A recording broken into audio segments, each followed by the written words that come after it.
Hello, everyone. How are you doing? If you're new to Life's Dilemma, welcome. Today, I'm going to be discussing about what not to do after a breakup or divorce. What not to do after a breakup or divorce. After a breakup or divorce, I think you need about 6 months to have time to evaluate on what went wrong, what mistakes you did, lessons that you've learned from what happened, and you have time to reflect on what you should have done and what you shouldn't have done. Yeah. Also, please do not rush into a new relationship, because what happens is that you feel like you need to show the person that you can move on and you can get a better person. But the dangers of this is that you tend to end up with a similar character like the one you left. Probably their characters will show later when you are in a relationship with them, and you would not realize that it's the same person you've attracted again. So I think it's better to wait. And normally, when you speak to people who have had a breakup, they tend to be very bitter about what happened, and they would say, "Oh, the person was like this, and they did this," and sometimes they'll say, "Oh, the person is foolish," and then what they don't realize is that the things that they are saying reflects what they are themselves. Because if the person was foolish, how come you that you are not foolish, you end up with someone who is foolish? And so I think when you still have that bitterness in you, you need some time out, and time to heal, time to reflect, time to learn.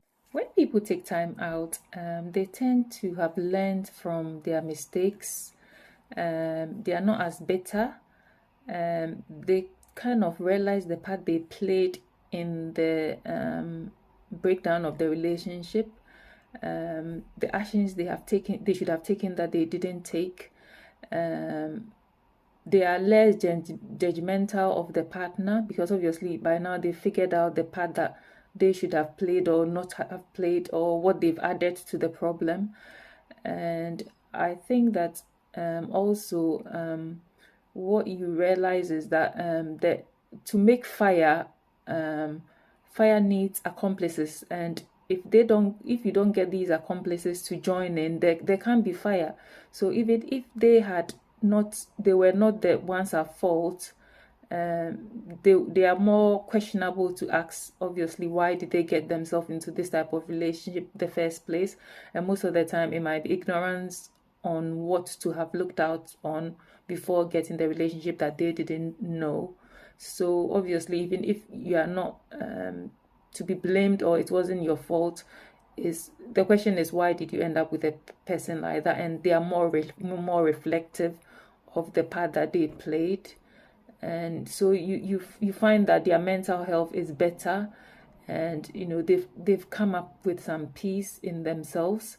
And so it's so vital that people take some time out, not to rush into another relationship. The other thing which is important is children.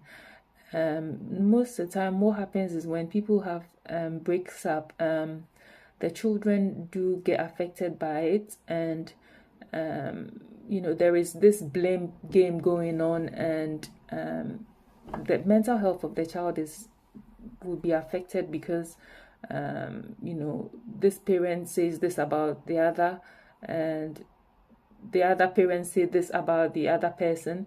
So I feel that this backbiting is not very good, and that it should be avoided as much as possible, and so that the children don't get involved in trying to play. They get confused, who should they believe, who is telling the truth, who is lying, and what is the benefit of all this? Try not to involve the children. you deal with your own issues and leave the children out of it, so that you could protect their mental health. And also try and have, when the parents take some time out, it gives you time to chat with your child and know how they are feeling, and let them know it's not their fault. You try and make the best out of a bad situation, and so that it helps the child mentally. And they didn't ask you people to get into a relationship, so if things don't work out, fine, they've already been born, they can't be reborn again. So just make a situation not as bad as possible. Let them come out mentally, not have been affected as it should have been. That is not. Also, the other thing I want to stress out is families. Sometimes when you have families in these battles, they tend to play sides, and obviously they would side their own children's side. The mom would be on the side of the daughter, the dad will be on the side of the son. So they play each other up, and I feel that my advice to the families is they should not add more fire into the injuries already which has been caused. They should find ways to help the couple to resolve it as much as possible. There shouldn't be any blame games going on. It doesn't help. And you should try and help them out as much as possible, just to make a bitter situation less bitter.